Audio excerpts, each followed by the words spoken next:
Hello hello. VS classes Amlai के online platform में आप सभी का स्वागत है। मिशन कांस्टेबल 2026 में ये हमारी अगली क्लास है, जिसमें हम बच्चों पढ़ रहे थे स्टैटिक जीके, जिसके अंतर्गत मध्य प्रदेश का सामान्य ज्ञान हम देख रहे थे, जिसमें हमने उसका सामान्य परिचय देख लिया है। भौतिक प्रदेशों में कितने भौतिक प्रदेशों में मध्य प्रदेश को बांटा गया है, वहाँ के वन, वहाँ की नदियाँ, वहाँ की कृषि, मिट्टी, इस तरह से पर्वत, पहाड़, सभी ये जो टॉपिक्स मैं ले रही हूँ नाम, इन सभी पर वीडियोस हमारी अपलोड हो चुकी हैं। 12 से 13 जो क्लासेस हैं हमारे यहाँ पर लग चुकी हैं स्टैटिक जीके के अंतर्गत मध्य प्रदेश सामान्य ज्ञान का। ठीक है, क्या चीजें चल रही हैं इसके थोड़ा सा मैं फिर से आपको बता दूं कि ये जो मिशन कांस्टेबल 2026 है ना बच्चों, ये आपके लिए हमारी टीम लेकर के आई है, वीएस क्लासेस की टीम लेकर के आई है। यूट्यूब पर फ्री ऑफ कॉस्ट ये पूरी जो कंप्लीट सिलेबस है आपको मिल रहा है, यहाँ पर कंप्लीट सिलेबस मिल रहा है, ध्यान रखिएगा। एमपी कांस्टेबल का जो आने वाले एग्जाम है अभी 3 से 4 महीने के ड्यूरेशन में, उसको लेकर के ये सारी तैयारी हमारी तरफ से की जा रही है। डेली क्लासेस आ रही हैं, ठीक है, यूट्यूब पर है।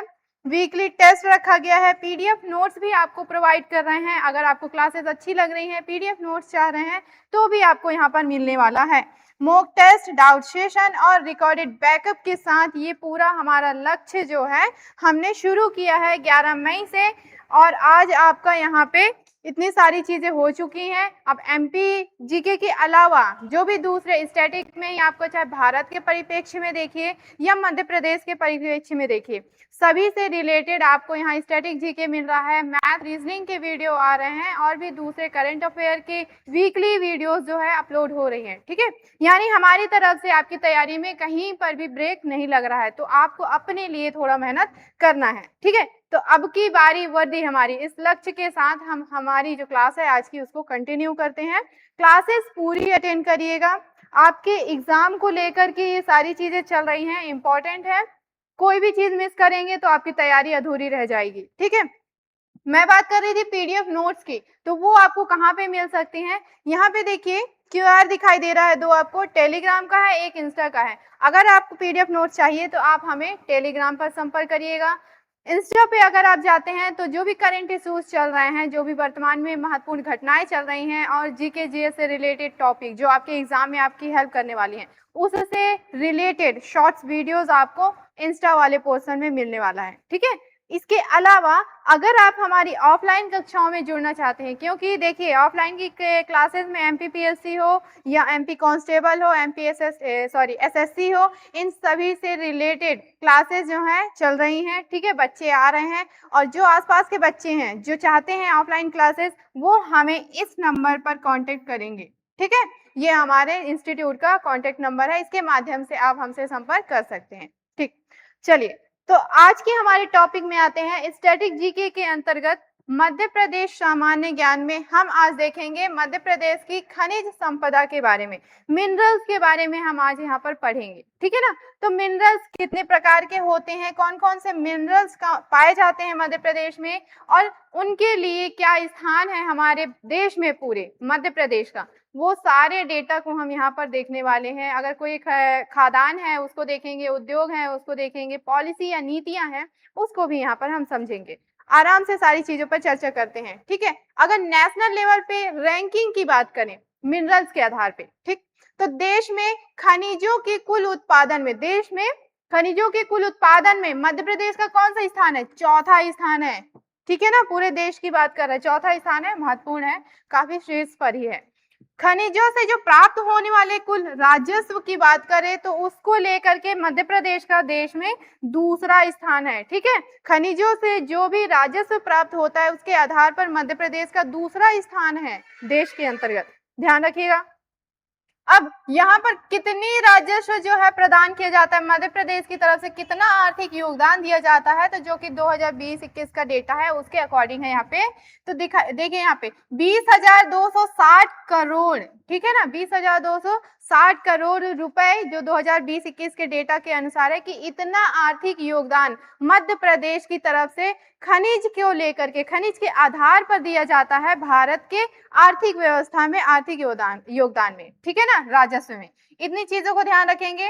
फिर इसके बाद अगर उसकी तुलना की जाए उसके लास्ट ईयर से, तो 12.67% की उसमें वृद्धि भी हुई है। यानी हमारा जो आर्थिक योगदान है, मध्य प्रदेश का जो आर्थिक योगदान है खनिज संसाधनों के माध्यम से, उसमें बढ़ोतरी ही देखने को मिल रही है यहाँ पे, ठीक है ना। चलिए अब देखते हैं कौन कौन से राजस्व में कौन कौन से जो ऐसे खनिज है, मिनरल्स है जो अपना योगदान निभा रहे हैं। तो सबसे शीर्ष पर आता है कोयला, ठीक है, इसका योगदान राजस्व में सबसे ज्यादा है, सर्वाधिक है। उसके बाद चूना पत्थर, फिर तांबा, बॉक्साइट, मैंगनीज। इस तरह से इन मिनरल्स का जो है हमारे आर्थिक व्यवस्था में मध्य प्रदेश की तरफ से भारत के जो आर्थिक व्यवस्था है उसमें महत्वपूर्ण योगदान रहा है, ठीक है ना। तो ये आप क्रम याद रखेंगे। इसके बाद हम आते हैं, जो मिनरल्स हैं उनको बांटा गया है, किस तरह से बांटा गया है, तो धात्विक रूप से बांटा गया है, जिन्हें हम धात्विक खनिज कहते हैं, और अधात्विक खनिज के रूप में बांटा गया है। तो दो आधार पे ये बांटा गया है। धात्विक खनिज क्या कहलाते हैं, देखिए हमारी परिभाषा क्या कहती है कि वे प्राकृतिक पदार्थ जिनमें धातुओं का जो है अंश पाया जाता है, ठीक है ना। वे प्राकृतिक पदार्थ जिनमें धातुओं का अंश पाया जाता है और इन्हें पिघला करके क्या बनाया जाता है, शुद्ध धातु प्राप्त की जाती है। वो अयस्क होते हैं लेकिन उनमें कैसा होता है, धातु का अंश पाया जाएगा, तो उन्हें हम धात्विक खनिज कहेंगे, जिसमें आपका लौह अयस्क आता है, तांबा आता है, मैंगनीज आता है, बॉक्साइट आता है। अगर इनके क्षेत्रों की बात कर लेते तो तांबा मलाज खंड यानी बालाघाट में सबसे ज्यादा पाया जाता है, ठीक है। मैंगनीज भरवेली, ये भी आपका बालाघाट क्षेत्र है, वहां से महत्वपूर्ण यानी बहुत सर्वाधिक मात्रा में मैंगनीज जो है निकाला जाता है, ठीक है। लेकिन ये जिन चीजों की हम बात कर रहे हैं ये कैसे खनिज है, धात्विक खनिज है, ध्यान रखेंगे, ठीक है। वहीं हम आते हैं अधात्विक खनिज की बात करें। हाँ, इसका उपयोग कहाँ मिलेगा आपको, जो धात्विक खनिज है उनका प्रयोग कहाँ मिलेगा, तो इससे रिलेटेड हम उद्योग बनाएंगे, ठीक है ना। तो धातु के उद्योग हो गए या विद्युत तार का उद्योग हो गया, मिश्र धातु निर्माण में ये काम आते हैं, एल्यूमिनियम निष्कर्षण आदि। इस तरह के महत्वपूर्ण कार्यों में इन धात्विक खनिज का प्रयोग किया जाता है। वहीं हम अधात्विक खनिज की नॉन मेटालिक मिनरल्स की हम बात करें तो उसमें क्या चीज पाया जाएगा, इनमें धातुओं का अंश नहीं पाया जाएगा। भाई जिनमें धातुओं का अंश पाया जा रहा है वो धात्विक हो गए हमारे, ठीक है, धात्विक खनिज हो गए। जिनमें धातु का अंश नहीं पाया जाता है उन्हें हम अधात्विक खनिज कहते हैं, जो कि अकार्बनिक या अकार्बनिक मूल के होते हैं, ठीक, कार्बनिक या अकार्बनिक दोनों मूल के हो सकते हैं, ध्यान रखेंगे, ठीक है ना। अब मध्य प्रदेश के प्रमुख जो उदाहरण आपको देखने को मिलेंगे अधात्विक के, कौन है, हीरा। हीरा जो है अधातु है, ठीक है, सबसे शुद्ध अधातु माना जाता है हीरा, जो कि पन्ना छतरपुर से निकाला जाता है, और पूरे देश में एकमात्र ऐसी जगह है जहां से हीरा उत्पादन किया जाता है, अधिक मात्रा में। कोयला, ये भी आपका क्या है, आधात्विक है, कार्बनिक तत्व है। सिंगरौली हो गया, सोहागपुर हो गया, मध्य प्रदेश के इन क्षेत्रों से निकाले जाते हैं। चूना पत्थर के लिए कटनी क्षेत्र सबसे प्रसिद्ध है। अभ्रक यानी चांदी, ये सभी कैसे तत्व हैं, कैसे खनिज हैं, तो ये अधात्विक हैं, आपके नॉन मेटालिक हैं, ध्यान रखेंगे। इनका अगर हम औद्योगिक उपयोग देखें तो ऊर्जा उत्पादन के लिए इनका प्रयोग किया जाता है। तो मध्य प्रदेश में इसके लिए थर्मल पावर जो है आपको बनाया गया है, ध्यान रखिएगा। सीमेंट उद्योग में इसका प्रयोग किया जाता है, ठीक है, आभूषण निर्माण में प्रयोग किया जाता है, और साथ में इलेक्ट्रॉनिक उपकरण बनाने में। कुछ इस तरह के आपको औद्योगिक उपयोग देखने को मिलेंगे, चाहे वो धातु के खनिज हो या अधातु खनिज हो, ठीक है। तो ये दो भागों में बांटा गया है, दो प्रकार में बांटा गया है, ध्यान रखेंगे, ठीक है। अब जितने भी हमारे यहाँ मिनरल्स पाए जाते हैं, चाहे वो धात्विक हो या अधात्विक हो, तो उनका क्या योगदान है, कहाँ कहाँ ये पाए जाते हैं, इन सभी को हम अलग अलग देखेंगे। जैसे सबसे पहले हम कोयला के बारे में समझते हैं, कोल के बारे में जानते हैं।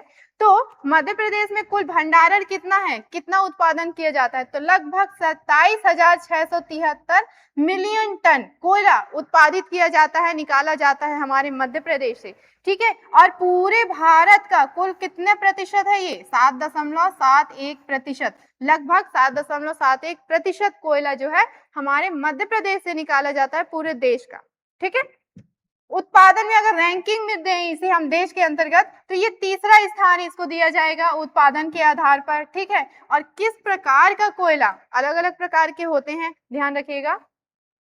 तो किस प्रकार का कोयला हमारे यहाँ मध्य प्रदेश में निकाला जाता है? तो विटामिन्स प्रकार का जो कोयला है, कोल है, वो हमारे मध्य प्रदेश से उत्पादित किया जाता है। ये जो भी चीज है मैं अभी नाम ले रही हूँ, ये सभी, चाहे आप स्थान की बात करो या कोयले के प्रकार की बात करो, क्षेत्र की बात करो, या मध्य प्रदेश में कौन सा स्थान है, कितने प्रतिशत है, ये सारे डेटा आपके एग्जाम में पूछे जाते हैं, इंपॉर्टेंट है, इसे भी ध्यान रखेंगे। ठीक है, तो कुछ इंपॉर्टेंट फैक्ट देख लेते हैं ये जगहों के बारे में जहां पे ये प्रमुख रूप से निकाले जाते हैं। जैसे सिंगरौली, यहाँ भारत की सबसे मोटी कोयले की परत पाई जाती है, जो कि लगभग 135 मीटर है। ठीक है, भारत की सबसे मोटी परत यहाँ से निकाली जाती है, कोयले की पाई जाती है, और लगभग 135 मीटर उसकी मोटाई है। कहाँ? सिंगरौली से। और सिंगरौली को ही मध्य प्रदेश की ऊर्जा राजधानी भी इसी कारण से कहा जाता है। क्लियर है?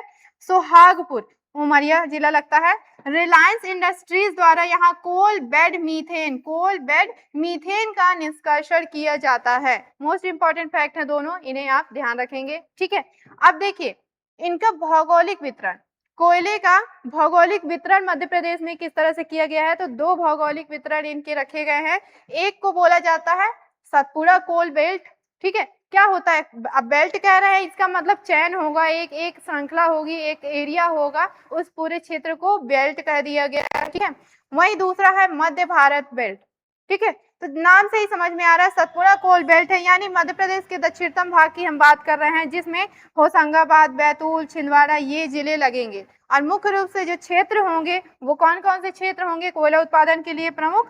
कान्हा घाटी, मोहपानी, शाहपुरा, तवा, पेंच घाटी, ये प्रमुख क्षेत्र है जहां से कोयला उत्पादन किया जाता है। मध्य प्रदेश का दक्षिणतम भाग होता है, इसलिए इस पूरे चैन को क्या बोला गया है? सतपुड़ा कोल बेल्ट कहा गया है। क्लियर है? वहीं मध्य भारत बेल्ट की बात करें तो इसमें सिंगरौली, शहडोल जिला, उमरिया, सीधी, ये प्रमुख जिले आएंगे, और जो प्रमुख क्षेत्र है वो है सिंगरौली और सोहागपुर। यहाँ से भी बहुत अधिक मात्रा में कोयला उत्पादन किया जाता है, और इस पूरे क्षेत्र को, इस चैन को जो है मध्य भारत बेल्ट कहा जाता है, जहाँ आपका सीधी, सिंगरौली, शहडोल, उमरिया ये जिले जो है लगेंगे। ठीक है ना, जिसमें मुख्य रूप से उत्पादन वाला क्षेत्र कौन सा है? सिंगरौली और सोहागपुर। ठीक, चलो आगे बढ़े। हाँ, अब इसके बाद दूसरा जो हमारा मिनरल्स में आता है वो है हीरा। हमने इसको देखा है कि ये आपका कैसा है? अधात्विक जो है धातु में आता है। ठीक है, खनिज में आता है।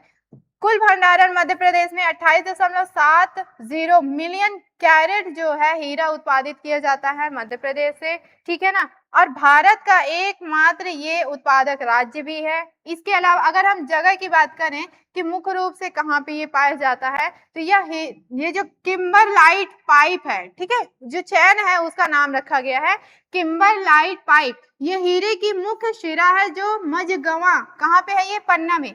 तो मझगवां से लेके सतना तक फैली हुई है ये पूरी चैन है, जहां से हीरा उत्पादित किया जाता है। ठीक है, भारत का एकमात्र स्थान है, ध्यान रखिएगा, इसे पूरा 100% यानी 100% एकाधिकार प्राप्त है पूरे देश के अंतर्गत हीरा उत्पादन में। क्लियर है? वहीं अगर अब खाद्यान्न संचालन की बात करें कि कौन इसका जो है नियंत्रण करता है, तो पन्ना के मझगवा में ही खाद्यान्न संचालन के लिए बनाया गया है राष्ट्रीय खनिज विकास निगम लिमिटेड। इसका हीरा उत्पादन के लिए पन्ना में जो एक निगम बनाया गया है, यानी आप संगठन बोल सकते हैं, कमिटी बोल सकते हैं, उसका नाम यहाँ रखा गया है राष्ट्रीय खनिज विकास निगम लिमिटेड, एनएमडीसी। इसके द्वारा ही इसका नियंत्रण किया जाता है जितना भी हीरा उत्पादन होता है हमारे मध्य प्रदेश में। ठीक है, प्रमुख उत्पादक क्षेत्र कौन सा है? तो पन्ना है, सतना है, जबलपुर। ये चैन हमने पहले ही देख लिया, इस पूरे चैन को किम्बरलाइट पाइप कहा जाता है। ठीक है, और कहाँ से शुरू होता है? तो पन्ना के मझगवां से ये शुरू होता है, सतना तक जाता है। ठीक है, अब आगे कुछ एक्स्ट्रा तथ्य देख लीजिए हीरा से ही रिलेटेड कि हीरे का सबसे बड़ा भंडार आंध्र प्रदेश में है। ठीक है, सबसे बड़ा जो भंडार है वो आंध्र प्रदेश में है, लेकिन इसका जो उत्पादन है उसका एकाधिकार वो मध्य प्रदेश को प्राप्त है। क्लियर है? दोनों फैक्ट आप ध्यान रखेंगे कि सबसे बड़ा भंडार कहाँ है? आंध्र प्रदेश में, लेकिन इसके उत्पादन का एकाधिकार मध्य प्रदेश राज्य को प्राप्त है। क्लियर है? चलिए, ये हो गया हीरा जो खनिज है उससे रिलेटेड। ठीक है, अब इसके बाद अगले खनिज की तरफ बढ़ते हैं जिसमें हम तांबा के बारे में पढ़ेंगे और मैंगनीज के बारे में। ठीक है, तो तांबा के बारे में देखिए, रैंकिंग कौन सा दे रहे हैं मध्य प्रदेश का भारत में, तो तांबा उत्पादन में मध्य प्रदेश का प्रथम स्थान है। हमने स्टार्टिंग में देखा था तांबा सबसे ज्यादा मध्य प्रदेश में मलाज खंड बालाघाट में उत्पादित किया जाता है और इसके लिए मध्य प्रदेश को प्रथम स्थान प्राप्त है। ठीक है, योगदान कितना है देश के विकास में या राजस्व में, तो देश के उत्पादन का 22% जो है वो योगदान मध्य प्रदेश की तरफ से रहता है। काफी बड़ा योगदान है, 22% योगदान पूरे देश के अंतर्गत। ठीक है ना। भंडार कितना है, मतलब कितना निकाला जाता है, तो 283 मिलियन टन, ये जो है लगभग इतना तांबा हमारे मध्य प्रदेश के क्षेत्र से ही निकाला जाता है, मुख्य रूप से मलाजखंड से निकाला जाता है और भारत का 41% है। ये पूरा जो भंडारण है वो कितना है, भारत का लगभग 41% है। आप देख पा रहे हैं कितनी बड़ी मात्रा में, इसीलिए तो इसे प्रथम स्थान प्राप्त है पूरे देश के अंतर्गत तांबा उत्पादन में। क्लियर है। प्रमुख खादान कौन कौन से हैं, मलाजखंड राज्य की सबसे बड़ी खुली खादान है ये। ठीक है, संचालन किसके द्वारा किया जाता है, तो Hindustan copper limited, Hindustan copper limited short में HCL के द्वारा इसका जो है उत्पादन किया जाता है या इनकी खुदवाई कराई जाती है। ठीक है ना।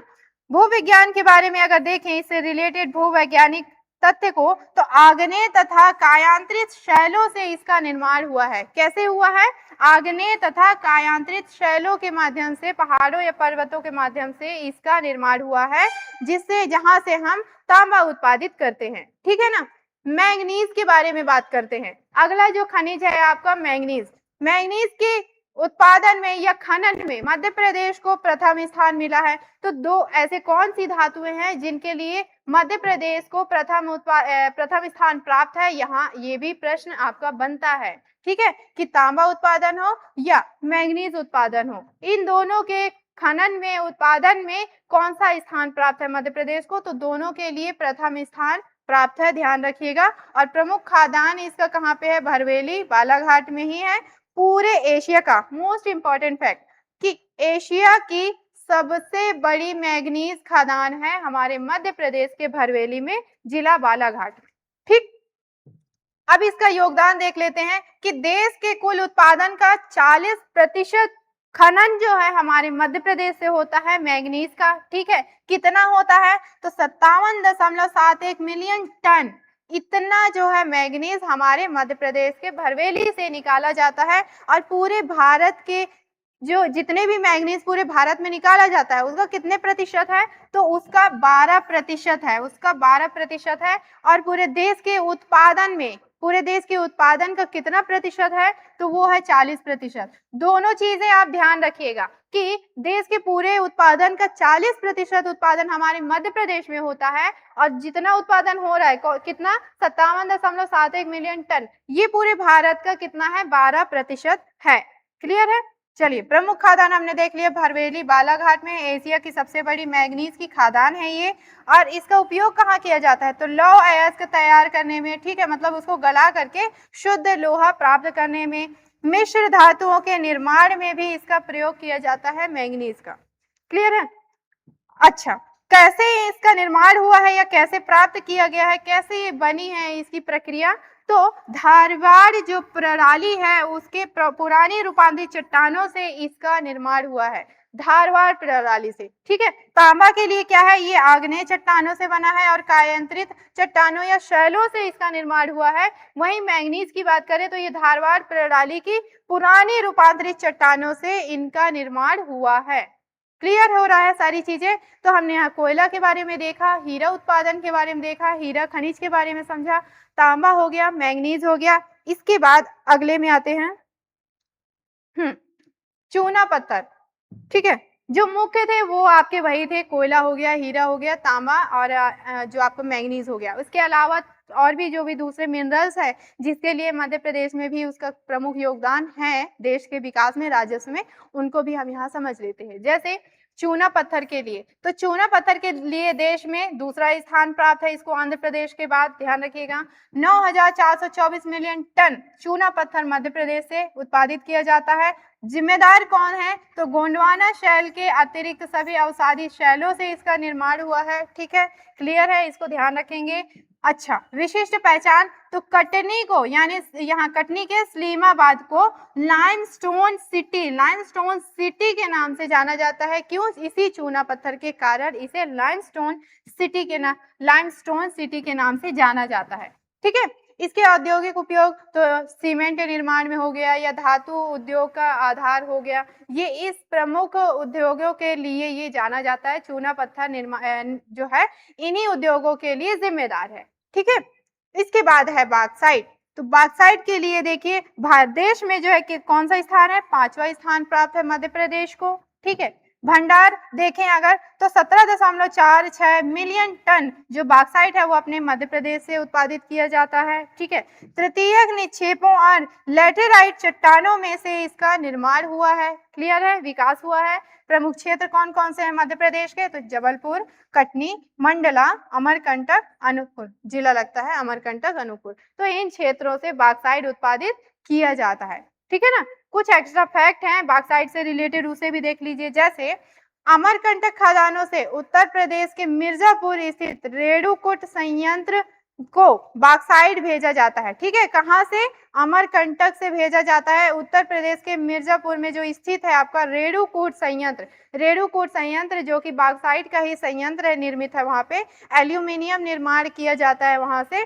ठीक है, तो वहां पर बॉक्साइट को भेजा जाता है। ध्यान रहेगा आपको, ये सारी चीजें क्लियर है, इसको ध्यान रखिएगा कि अगर यहाँ पूछ दिया जाए कि उत्तर प्रदेश के रेणुकूट संयंत्र को बॉक्साइट की आपूर्ति कहाँ से कराई जाती है, तो आपके मध्य प्रदेश से कराई जाती है, वो भी अमरकंटक से। ठीक है, आगे हम देखते हैं इसके बाद लौह अयस्क के बारे में। लौह अयस्क को देखेंगे और डोलोमाइट। ठीक है, ये दोनों भी जो है खनिज धातुओं में आते हैं। तो लौह अयस्क मध्य प्रदेश में उच्च कोटि का अयस्क पाया जाता है। लौह का जो अयस्क है मध्य प्रदेश में उच्च कोटि का पाया जाता है, जिसमें से 67% तक का जो है लोहा होता है। ठीक है, मतलब 50% उस अयस्क में 50% से ज्यादा जो है शुद्ध लोहा मिश्रित होता है, मिला हुआ होता है। ठीक है, प्रमुख प्रकार कौन सा पाया जाता है? तो हेमेटाइट पाया जाता है मुख्य रूप से, और मुख्यतः जबलपुर में ये पाया जाता है। ठीक है, और इसके अलावा मैग्नेटाइट टाइप का जो है लोहा, वो भी हमारे लौह अयस्क जो है वो भी हमारे मध्य प्रदेश में पाया जाता है। तो दो टाइप होगा, हेमेटाइट हो या मैग्नेटाइट हो, और हेमेटाइट मुख्य रूप से जबलपुर अंचल में, जबलपुर क्षेत्र में पाया जाता है। ठीक, इसके भौगोलिक लाभ की बात करें तो खादाने हैं उत्तर पूर्वी पठारी क्षेत्र में, कोयला क्षेत्रों के करीब इनको स्थित माना गया है, उनकी स्थिति जो है लोकेट की गई है, जो औद्योगिक लाभ को कई गुना बढ़ा देते हैं। ठीक है ना, प्रमुख क्षेत्र मंडला हो गया, बालाघाट हो गया, झाबुआ है, ग्वालियर है, जबलपुर है, ये प्रमुख क्षेत्र है आपके लौह अयस्क के लिए। ठीक है, सबसे प्रमुख डेटा यहाँ पे इंपॉर्टेंट है कि 67% तक उसमें लोहा जो है विद्यमान होता है, यानी बहुत मात्रा में आपका शुद्ध लोहा उस अयस्क में विद्यमान होता है। ठीक है, डोलोमाइट अगला खनिज है, डोलोमाइट।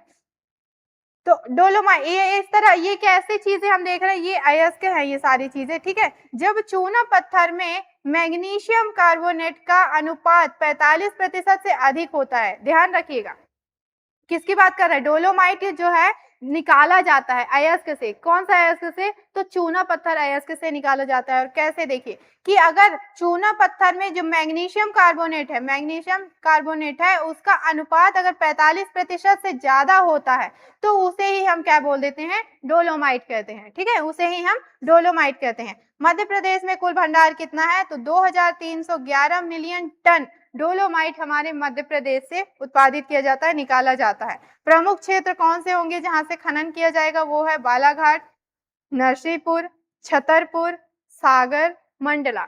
ये मध्य प्रदेश के कुछ प्रमुख जिले क्षेत्र हैं जहां से डोलोमाइट जो है खनन किया जाता है, उत्पादित किया जाता है। ठीक है, अगर इनके औद्योगिक उपयोग को देखा जाए तो क्या क्या इनसे निर्मित किया जाता है, कौन कौन से उद्योगों के लिए ये जिम्मेदार है? तो लोहा और इस्पात उद्योग के लिए ये जिम्मेदार है। ठीक है, दुर्दम्य उद्योगों के लिए यानी रिफैक्ट्री कहलाती है। ठीक है, और सजावटी पत्थरों के निर्माण के लिए डोलोमाइट का प्रयोग किया जाता है। क्लियर है? ठीक, आगे बढ़े। इसके बाद कुछ अन्य खनिज हैं, उनको भी देख लेते हैं जो रह गए हैं एक दो। जैसे अब्रक, ठीक है।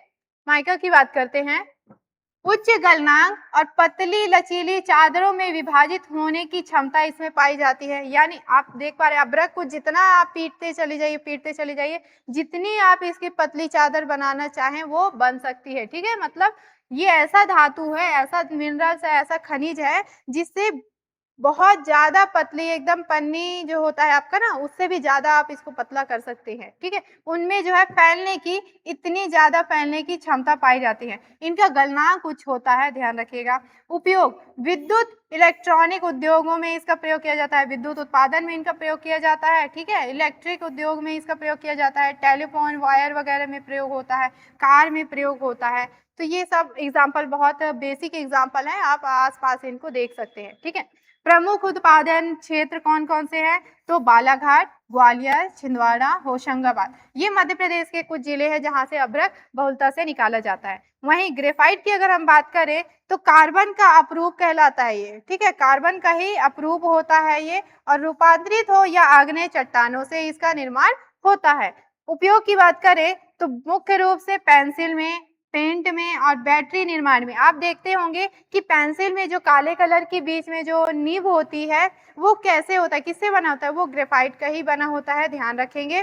प्रमुख जिला मध्य प्रदेश का कौन सा है? तो बैतूल, जहां से ग्रेफाइट का खनन किया जाता है, निकाला जाता है। संगमरमर, मोस्ट इंपॉर्टेंट, ठीक है। आर्किन चट्टानों से इनका निर्माण हुआ है, और इनका जो बेल्ट है, इनका चैन आपको कहां से? छिंदवाड़ा से जबलपुर तक फैला हुआ मिलेगा, ठीक है।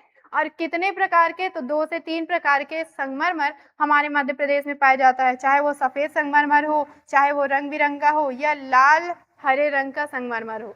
तो ये अलग अलग क्षेत्रों में पाए जाते हैं। जैसे सफेद संगमरमर के लिए जबलपुर, जबलपुर का भेड़ाघाट क्षेत्र, ठीक है।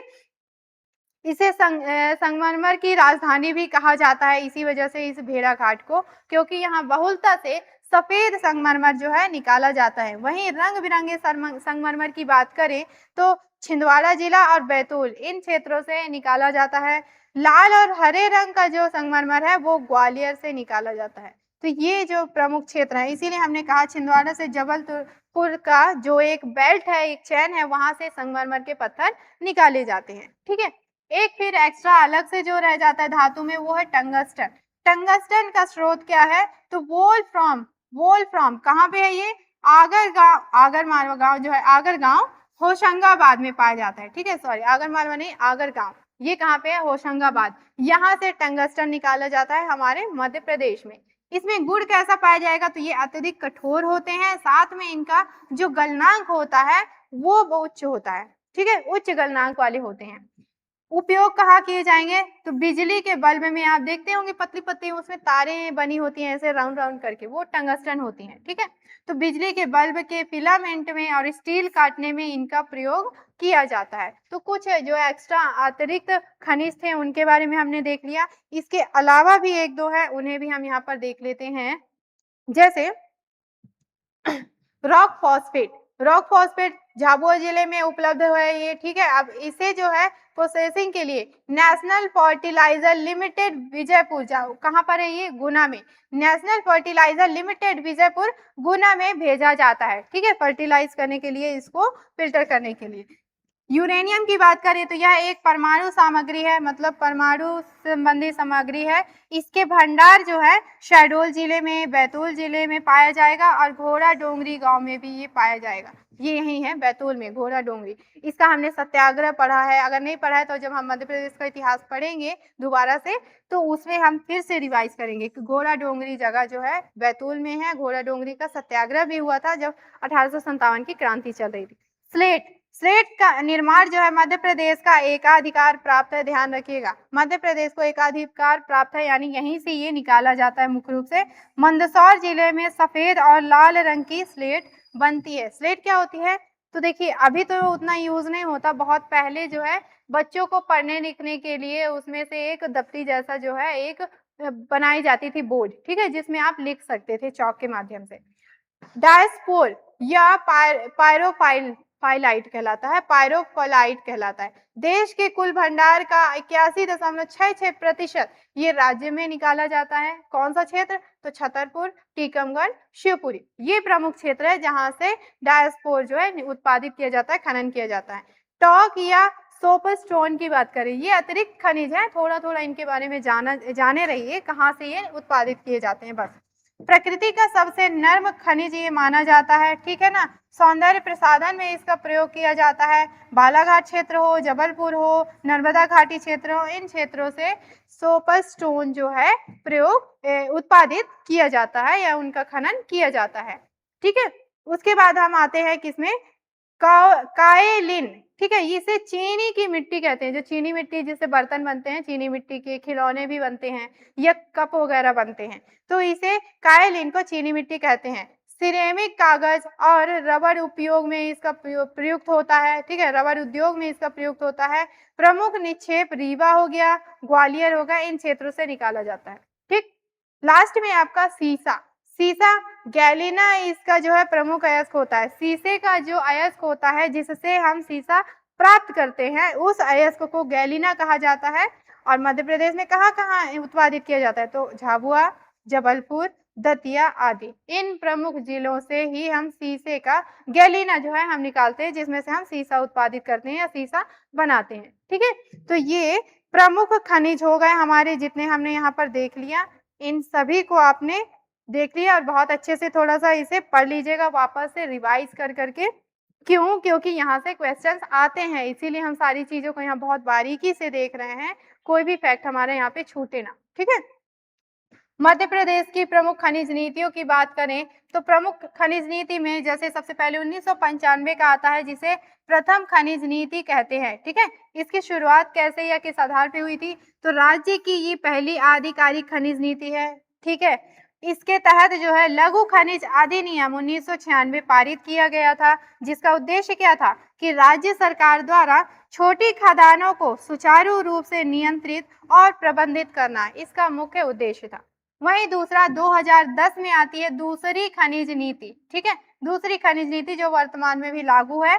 आधुनिक दृष्टिकोण को ध्यान में रखते हुए ये खनिज नीति लाई गई थी। प्रमुख उद्देश्य क्या है इसके? तो नवीनतम प्रौद्योगिकियों जो उद्योग हैं उनकी बात करें, जो नवीनतम प्रौद्योगिकियों का उपयोग करना और अनुसंधान को बढ़ावा देना, जो भी खनिज से संबंधित अनुसंधान है उनको बढ़ावा देने के लिए ये नई पॉलिसी लाई गई है। विकास निधि के लिए जो है, विकास निधि या डेवलपमेंट फंड जो है बनाने के लिए जो है इस पॉलिसी को लाई गई है। इसके तहत जो है अलग अलग आपके क्या है अनुसंधान केंद्र बनाए जाएंगे, अलग अलग पॉलिसी बनाई जाएगी जिससे डेवलपमेंट हो, ठीक है ना, जिससे विकास हो। अवैध खनन पर सख्त रोक लगाने के लिए इस नीति को बनाई गई है, जो कि मोस्ट इम्पॉर्टेंट आपका उद्देश्य हो जाता है। परमिट प्रणाली में पूर्ण पारदर्शिता लाने के लिए इस पॉलिसी को बनाई गई। ऐसा ना हो कहीं पर भी अवैध खनन होने लगे, उस वहाँ की जो जनजीवन है या फिर वनस्पति है उनको नुकसान पहुंचा रहा हो, तो उसके लिए एक नीति या पॉलिसी जरूरी है। तो ये उन्हीं के लिए वो पॉलिसी वगैरह बनाई गई है। रेत खनन नीति ये 2017 में आई थी, ठीक है। क्यों लाई गई है? देख रहे हैं आप कि उस टाइम पे लगभग जो हम यहाँ इस समय की बात कर रहे हैं या उसके आगे पीछे की बात करें, तो उस समय अवैध रूप से बहुत ज्यादा मात्रा में रेतों का उत्खनन हो रहा था। तो उसके लिए फिर एक रेत खनन नीति लाई गई है, आम लोगों को सस्ती दरों पर रेत उपलब्ध कराने के लिए, क्योंकि जो बड़े लोग थे या अमीर दर्जे के लोग थे उन्हें आसानी से तो मिल जाती थी, लेकिन जो आम लोग थे उन्हें दिक्कत हो रही थी रेत वगैरह लेने में, खरीदने में, ठीक है ना। तो उनके लिए लाई गई है ताकि उन्हें भी आसानी से समान दर में उनको मिल सके। खनन प्रक्रिया में स्थानीय निकायों की भागीदारी को बढ़ावा देने के लिए, साथ में नदियों के पारिस्थितिकी तंत्र को भी बनाए रखने के आधार पर ये पॉलिसी लाई गई थी 2017 में, ठीक है। तो ये दोनों तीनों पॉलिसी हो गई, इन्हें आप ध्यान रखेंगे, ठीक। अब इसके बाद यहाँ पर प्रमुख खदानें कौन कौन से हैं? वैसे तो हमने अभी जो धातुएं हमने देखे हैं, खनिज देखे हैं, उनके साथ में उनका स्थान भी देखा है, पर उन्हीं को यहाँ सेपरेटली थोड़ा सा हम देख लेते हैं, ठीक है। जैसे धारवाड़ रेंज की बात करें, ये मैग्नीज के लिए होता है, जिसे सौसर सकोली रेंज के नाम से जाना जाता है। धारवाड़ रेंज ये मैग्नीज उत्पादन के लिए प्रमुख रूप से जाना जाता है। वहीं विंध्य कटप्पा हीरा उत्पादन के लिए प्रसिद्ध है, ठीक है। विंध्य बिजावर रेंज ये चूना पत्थर और डोलोमाइट उत्पादन के लिए ये क्षेत्र प्रसिद्ध है। ठीक है, गोंडवाना कल कोयला हो, बलुआ पत्थर हो, इनके खनन या उत्पादन के लिए प्रसिद्ध है। चिल्पी रेंज, ठीक है, ये विंध्य दक्कन ट्रैप कहलाता है। यहाँ बॉक्साइट उत्पादन किया जाता है। ठीक है, बॉक्साइट उत्पादन के लिए ये क्षेत्र प्रसिद्ध है। आर्कियन चट्टाने ये संगमरमर के उत्पादन के लिए ये क्षेत्र जो है प्रसिद्ध है। ठीक है, कुछ ऐसे प्रमुख जिले जहां से कौन कौन से प्रमुख खनिज उत्पादित किए जाते हैं, जिन्हें हम दोबारा से एक बार रिवीजन के तौर पे देख लेते हैं। जैसे भरवेली, बालाघाट हमने देख लिया कि मैंगनीज यहाँ पे सबसे बड़ी खादान है, पूरे एशिया की सबसे बड़ी खादान है। मलाजखंड बालाघाट तांबा के लिए प्रसिद्ध है और इन दोनों के लिए मध्य प्रदेश को कौन सा स्थान प्राप्त है? फर्स्ट। ठीक है, पहला स्थान प्राप्त है पूरे देश में। मझगवा जिला पन्ना हीरा उत्पादन के लिए प्रमुख प्रसिद्ध है। सोहागपुर कोयला के लिए, मुंडवारा चूना पत्थर के लिए, भेड़ाघाट जबलपुर संगमरमर और सोपरस्टोन के लिए प्रसिद्ध है। वहीं पिपरा परकोटा जिला सिंगरौली लगता है, ये कोरंडम के लिए प्रसिद्ध है। ये प्रमुख खादानें हो गई आपकी। ठीक है, इसके अलावा अब देखिए जो हमने यहाँ पर देखा है पूरा, ये पूरे जो है आपके खनिज हो गए। ठीक है, तो खनिज की शुरुआत कहाँ से हुई है, कौन सा स्थान प्राप्त है, कौन कौन सी नीतियां लाई गई हैं, कितने प्रकार में इन्हें बांटा गया है, साथ में कौन कौन सा खनिज कहाँ कहाँ उत्पादित होता है, उन सभी को हमने अलग अलग भी देख लिया साथ में और एक रूप में भी देख लिया। ठीक है, अब यहाँ से कैसे क्वेश्चंस आपके एग्जाम में पूछे जा सकते हैं, एक्सपेक्टेड क्वेश्चंस कैसे आ सकते हैं, उन्हें भी थोड़ा सा हम साथ में देख लेते हैं। जैसे अगर यहाँ पे पूछा जाए कि मध्य प्रदेश का खनिजों से प्राप्त राजस्व में देश में कौन सा स्थान है? दूसरा स्थान है। एशिया की सबसे बड़ी मैंगनीज की खादान भरवेली कहाँ है आपकी? बालाघाट में है, हमने अभी देखा। मध्य भारत की सबसे मोटी कोयले की परत 135 मीटर लगभग मोटाई, ये मध्य प्रदेश में कहाँ पाई जाती है? सिंगरौली में पाई जाती है। ठीक है, तो कुछ इस तरह के क्वेश्चंस आपके अगर खनिज से बनते हैं तो आपके एमपी कांस्टेबल में या दूसरे भी वनडे एग्जाम जिसमें भी आपका एमपी का पोर्शन दिया हुआ है या सिलेबस में एमपी जी के दिया हुआ है, वहां ऐसे क्वेश्चंस आपके पूछे जा सकते हैं। ठीक है ना, तो यहाँ पर देखिए हमने जो देख लिया, यहाँ पे पहला क्वेश्चन, दूसरा और तीसरा क्वेश्चन, ये मैंने बता दिया कि इस तरह से क्वेश्चंस आ सकते हैं। इसके अलावा आपको यहाँ पर ये और ये 2 पेज में जो भी आपको क्वेश्चंस एमसीक्यूज दिख रहे हैं, उसका जवाब आप हमें कमेंट बॉक्स में करके बताइएगा। ये तभी आपसे बनेगा जब आप हमारी ईमानदारी से पूरी वीडियो को देखेंगे और पढ़ेंगे। ठीक है ना, कौन कौन से क्वेश्चन है मैं एक बार पढ़ देती हूँ कि कटनी सलीमाबाद को किस खनिज के शहर के रूप में जाना जाता है? ठीक है, आपके विकल्प सामने हैं।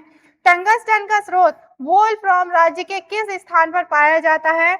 मध्य प्रदेश की वर्तमान राज्य खनिज नीति किस वर्ष घोषित हुई है? सब कुछ बता चुकी हूं मैं। डायस्पोर के कुल भंडार का कितने प्रतिशत जो है मध्य प्रदेश में है, यह मुख्य रूप से कहाँ पाया जाता है? तो प्रतिशत यहाँ बता दिया गया है, आपको क्षेत्र बताना है इनमें से कौन सा है। ठीक है, ये आपके लिए क्वेश्चन है। लास्ट में कुछ क्वेश्चन और हैं, जैसे निम्न में से किस खनिज के उत्पादन में मध्य प्रदेश का संपूर्ण भारत में एकाधिकार प्राप्त है? आपको मैंने बताया है, अगर आप वीडियो देखेंगे पूरा तो ये आपसे बन जाएगा। यूरेनियम के भंडार मध्य प्रदेश के किन जिलों या स्थानों में स्थित है? विकल्प आपके सामने है, बताइएगा कमेंट बॉक्स में। जब चूना पत्थर में मैग्नीशियम कार्बोनेट यानी MgCO3 का अनुपात 45% से अधिक हो जाए तब वो क्या बनता है या क्या कहलाता है? ये कुछ इस तरह के क्वेश्चंस आपके एग्जाम में आ सकते हैं। ठीक है, तो आपको क्या करना है बच्चों, आप ये वाली स्लाइड में जो क्वेश्चंस दिए हुए हैं और इससे पहले वाली ये लास्ट के 2 स्लाइड के एमसीक्यूज आपको सॉल्व करना है पूरा वीडियो देखने के बाद, और इनके जवाब हमें कमेंट बॉक्स में बताइएगा। ठीक है ना, तो उम्मीद करती हूँ सारी चीजें बहुत अच्छे से समझ में आई होंगी, क्योंकि हमने कोशिश किया है कि मध्य प्रदेश की खनिज से रिलेटेड जितने भी इंपॉर्टेंट फैक्ट हो सकते हैं वो हमने यहाँ पर कवर करने की कोशिश की है, ताकि आपके एग्जाम में कहीं पर भी ब्रेक ना लगे। ठीक है ना, उम्मीद करती हूँ सारी चीजें अच्छे से समझ आई होंगी, साथ में वीडियो पसंद आई होगी। तो वीडियो को लाइक करिएगा और हमें सपोर्ट करिए, ज़्यादा से ज़्यादा वीडियो को शेयर करिए, कमेंट करिए। ठीक है, और चैनल को सब्सक्राइब करना मत भूलिए। मिलते हैं फिर नेक्स्ट वीडियो में, टेक केयर।